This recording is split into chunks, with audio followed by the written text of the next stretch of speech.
Hello everyone, এটা কবেকার blog আমি নিজেও ভুলে গেছি। তো আজকে যাওয়ার ছিল পুরুলিয়া।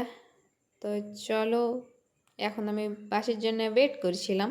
তো বেশিক্ষণ তো ওয়েট করতে হয় নাই, চলে এসছে বাস। তারপর আমি বাসে চাপে চলে যাই। আর এটা কোন জায়গা কেউ জানো তো কমেন্ট করে জানাও। তো তারপরে আর কি, আজকে আমি একাই যাচ্ছিলাম না পুরুলিয়া, আমার সাথে যাচ্ছিল এই যে আমার বান্ধবী ললিতা। তো যাই হোক, আমরা দুজনে মিলে পুরুলিয়া চলে গেছিলাম। তো প্রথমে গেছিলাম বাজার কলকাতা। তো বাজার কলকাতাতে গিয়ে পরেই এখানে বাচ্চাদের সেকশানে গেছিলাম। অনেক ভালো ভালো জামা ছিল বাচ্চাদের সেকশানে। তো এখানে ছেলেদের কালেকশন ছিল, তারপরে এখানে মেয়েদের ছিল নিচে। তো এখানেও ভালো ভালো কালেকশন ছিল।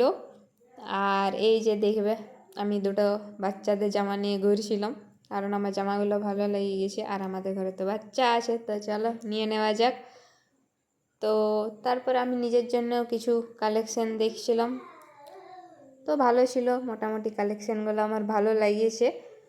তারপরে আর কি, তারপরে টোটোতে চেপে আমি চলে যাই খাওয়া দাওয়া করতে, কারণ পেট পূজা তো করতে হবে। কারণ আগে পেট পূজা না করলে আর ঘোরার এনার্জি থাকবে এখানে। তো তারপরে আর কি খাবার দাবার খেতে চলে গেছিলাম। এই যে এখানে খাওয়ার নিয়েও বসে গেছি। কী কী ছিল আমি নিজেও ভুলে গেছি। তো তারপর খাওয়া দাওয়া করে পরে আমি চলে যাই টপ হাউসে। তো ওই দেখো জামাইবাবু আছে। তো টপ হাউসের কালেকশন ছাড়া আমার কোথাও কালেকশন পছন্দ হয়নি। পার্সোনালি আমার টপ হাউসের কালেকশন খুবই ভালো লাগে। তো কারা কারা টপ হাউস থেকে শপিং করো জানাও আমাকে।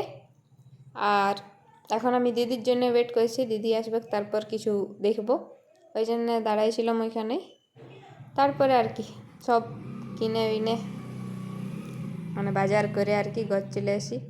আর এই যে আমার অবস্থা দেখতেই পাচ্ছ। তো চলো টাটা।